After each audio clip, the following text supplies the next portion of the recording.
All right, Steve, thank you for that awesome interview. It's time for you to put me on the spot. Right. So just a little bit of questions, kind of leading on from what we're talking about. In our current climate, the way the world is at the moment, you know, if you were bringing out BeActivated now for the first time, what would you do differently, and how would you kind of promote it, and what angle would you use to, you know, to get it out there? Sure. Well, you know what, I think my answer actually comes, it ties in with what I put in the email on Sunday. And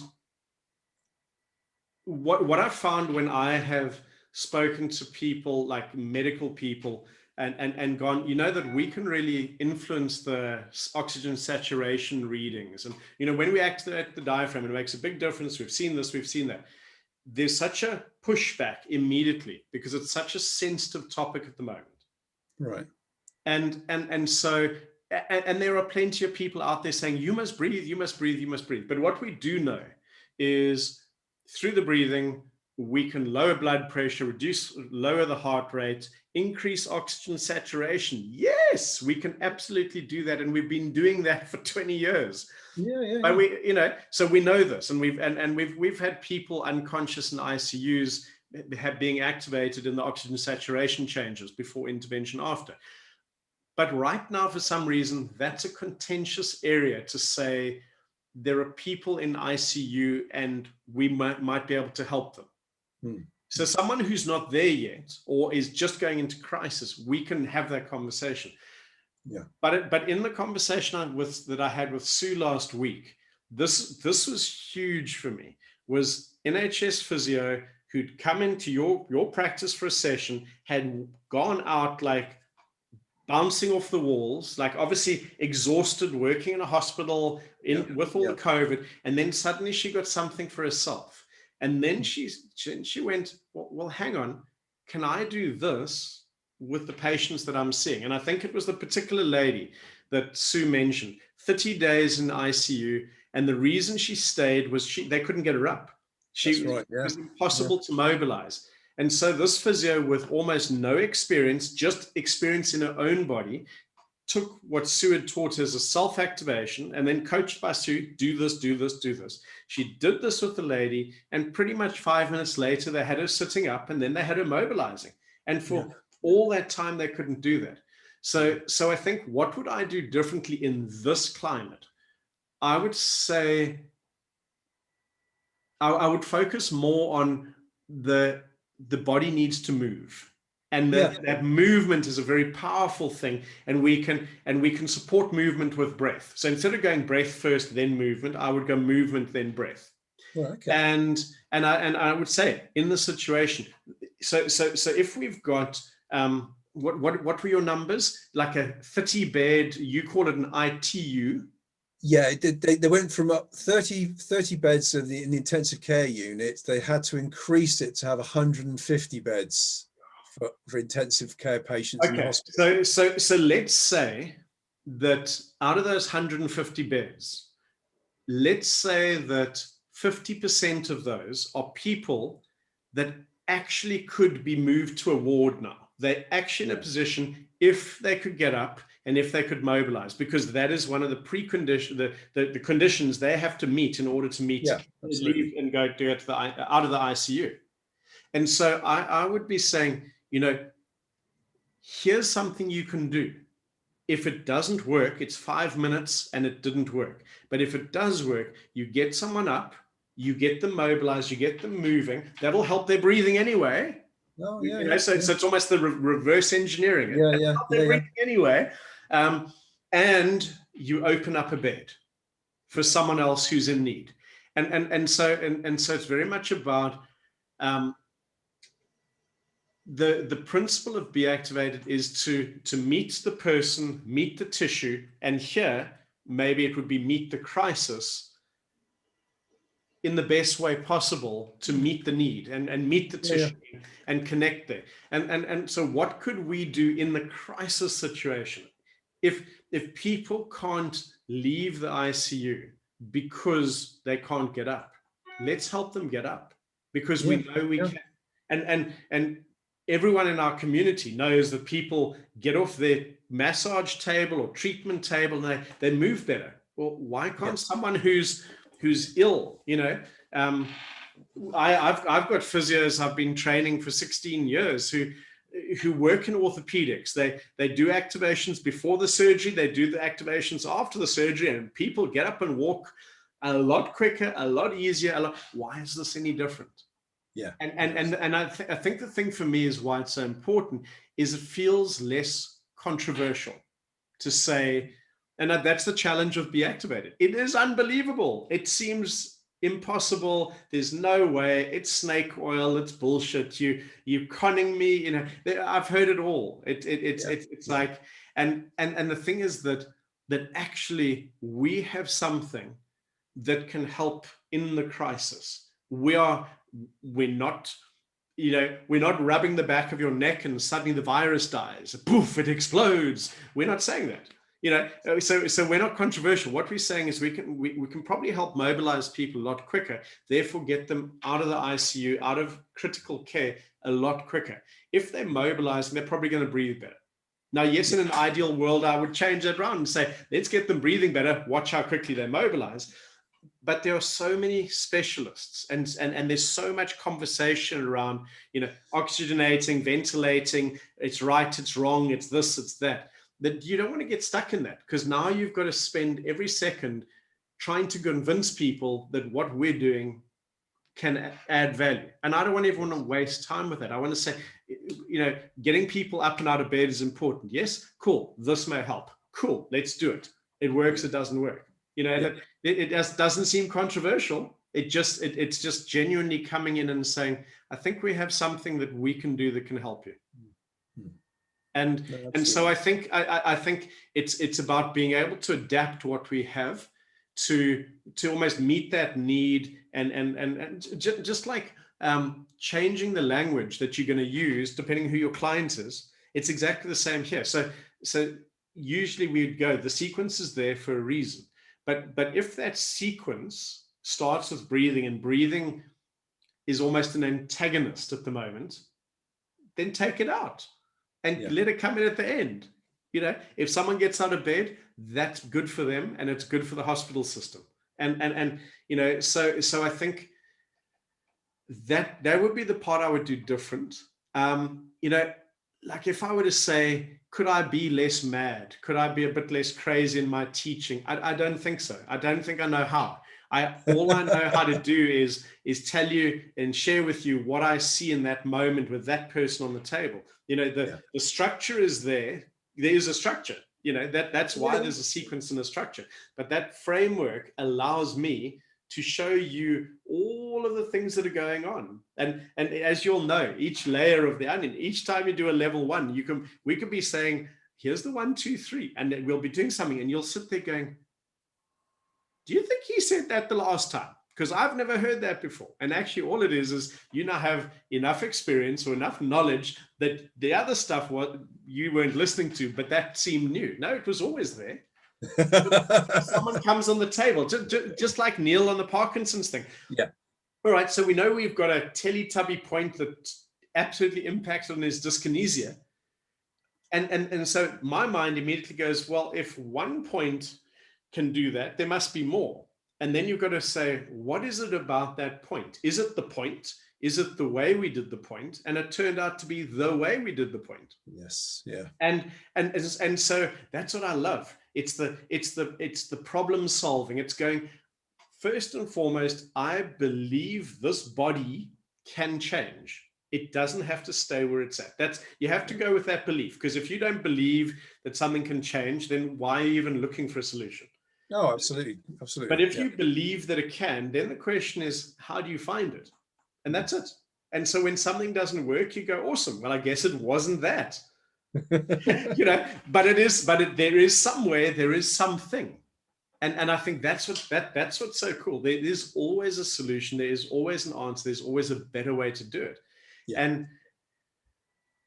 And I think that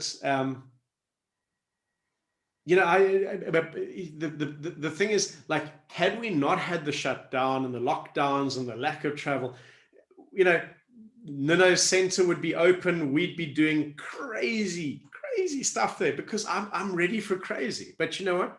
Right now, the world's crazy without me bringing Doug crazy. What else is possible? So we've got to go and meet the base need in the world right now. And you know, I'd love to say to the athletes out there that you running fast or lifting more weights is what we really need more of in the world. It's a real nice to have. But right now we have a crisis that impacts on all of us. And the question is, how do we add value in that crisis, and how do we contribute and bring, because we know we can. And that would be definitely my goal, but also my plea to anyone listening to this. If you know where we can bring these ideas to add value, please let us know. I want to know. If that means that I'm on 100 Zooms a week to train different hospital staff around the world, I don't care. If we're adding value, just like you, your energy is contagious. I told you that, but it's contagious because you know that you go off to work and you add value. You are doing good in the world, and you are impacting and influencing every time you meet someone and work with them. You take them from one place and you get them to a better place. Yeah. And then they walk out going, I never knew I could do this. And you go, of course, aren't you amazing? You know, and so we get that amazing role of facilitating that process. Yeah, absolutely. And it's and you're totally hit the nail on the head, Doug. You know, the world is at the moment, there is a massive need for what we do and what we can do as activators. And yeah, it's trying to find ways to fulfilling that, because like I say, the lady, you know, that Sue, she's actually an ITU nurse, not even a physio. Oh, even better. Yeah. And so, you know, we're thinking, well, we'd love to go down there and show them what we can do. Just like I say, if it's who's not been able to walk, get them up and get them to walk 10 feet across the room. That is a massive game changer, because to them, you know, every bed is critical, but also for someone's recovery. You imagine you've got somebody who's recovering from this horrible condition, and the one thing that you can't do is just get up and walk. And they've been there for day after day after day. What must it be doing to them as well? Do you know what I mean? But you're spot on. And the thing is that look, I'm going to go slightly into the physiology of like when you have all this, like, I'm not going to use any of the terms that get used. When we have a virus creating all this stuff going on, basically it's toxins that need to get out the body. And the crisis in the body is all this toxic buildup. And it can be broken down matter and all of these things and all the things going on. But movement helps that stuff move. That's why the movement is so important. And so it creates movement in the whole body. It creates movement in the muscle, in the blood flow, and it starts helping the body clear out. Otherwise, it pools, and it becomes like cesspools of almost a septicemia type thing. Yeah. Which is really that's what we're seeing. That's what we're hearing. But we know that movement flushes it. And you know, I have such a horrible story. I'm sorry, it's a grim story, but it pops up. So I share grim stories when they pop up. And I used to work in Eastbourne as a locum, and I actually ended up pretty much running one of the orthopedic wards just because I loved it. I was very good at getting people up.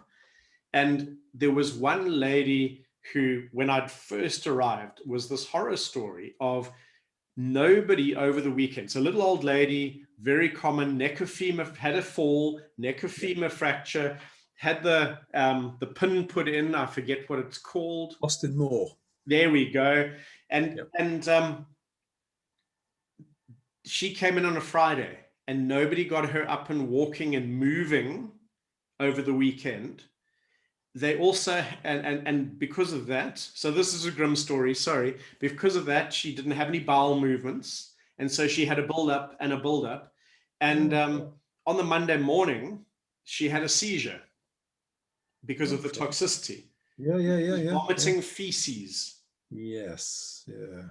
And then you go, how important is movement? Well, that movement would have created other movement through the system. So it's like a momentum. So one gets the other one going. So we also know that if you're breathing, you're creating movement and you're getting us from a cellular level. So you're getting oxygen converting better in the mitochondria, more ATP. It's a different type of movement, but it goes small to big. But we might have to go big to small.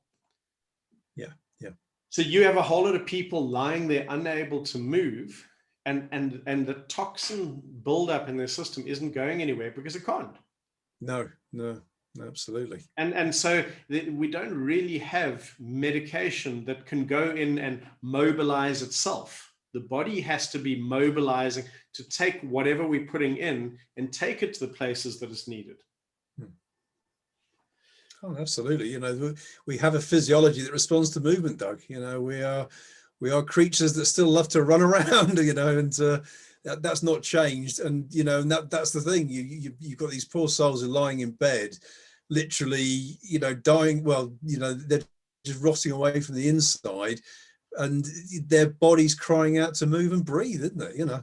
Yeah. And so if we can help facilitate that in any way, and the thing is, like, let's say that only assists 1 in 20 of the patients in the ICU setup. That's one person out of 20 that's benefited. It's not about everybody has to be saved. We're not in that game. We're in the game of, if it works for one, that's enough. And I'm to be honest, like, I've been asked this week about, like, what is my drive with the interviews and the stuff that I'm putting up. It's like, are you trying to build something? And I said, no, I'm not actually at the moment. This is not a building. We're not in a building phase at all. What we're doing is, every week I get 1 or 2 emails, and those 1 or 2 emails are someone who goes, thank you so much for this interview. It inspired me. It helped me. This is what I got. I was really struggling, and that piece of information made a difference. And that's all I want to know, is I want to know that, like, you and I are not having this conversation because it's like Netflix. It's just entertaining. If we're not adding value, we shouldn't be doing this. And the thing is that I don't care if the adding value is one person, because that's enough. Absolutely. It's our, like, big, bold, almost Roman conquering would be, no, we want 1 million people. One day. Right now, if it's like, you can have a really shitty day. You can have 10 clients today, and 9 of them, it really sucks. Nothing works. But one. It's just that, and as they, like, find and reveal their possibility, and they're like, oh, thank you. What they do is they show you what's possible. And those 9 where it wasn't so great, doesn't matter. No. Oh, absolutely. But like you said, it's that whole one thing. If it's just one person, that's one stone in the pond. The ripples, out they go. And that's the important thing, because like I say, can't heal the world, but if you can make a difference to one person a day or one person a week, it's you've made a big difference to someone's life, haven't you? And that's important.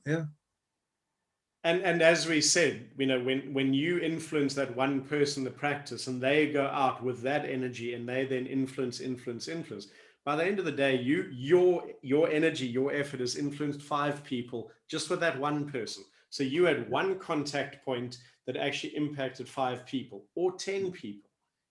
It's and this has been the joy of the work for me. It's kind of, when clients come back, and we're not even talking about in this context, we're talking in general. And it particularly comes down with dads, with fathers. They come back and they go, I don't know what we did last time. Then I'm enjoying the breathing. I'm much more relaxed. But I'm getting on with my kids. It's like, it's amazing. We've got this totally different relationship. I don't know what's going on. And it's like, that's fantastic. And you go, now, what is that? We can't make it tangible on that, but something's different, and the kids can come closer and get in, and you go, what's that worth? You know, Yeah. that's insane. Priceless, isn't it? You know, it's like, and that's the stuff it's almost like the good collateral damage, if you like. Yeah, yeah, yeah. Brilliant. Excellent, Doug. Awesome. Well, Steve, thank you so much. This is No, Doug, thank you. It's been lovely to catch up with you, and you know, nice to have a chat and everything. And let's say, really looking forward to when we can meet together in the flesh. And you know, it's like I say, many good things ahead of us. You know, absolutely, absolutely. Well, we'll keep up the great work, and thank you. yeah, I'm visualizing my Guinness already. Excellent, Have Doug. an awesome evening, my friend. You too. Love you to see you again, and have a nice time on the surfboard. All right. Oh, absolutely. All right. Cheers, Steve. Cheers, Doug. All the best. Bye.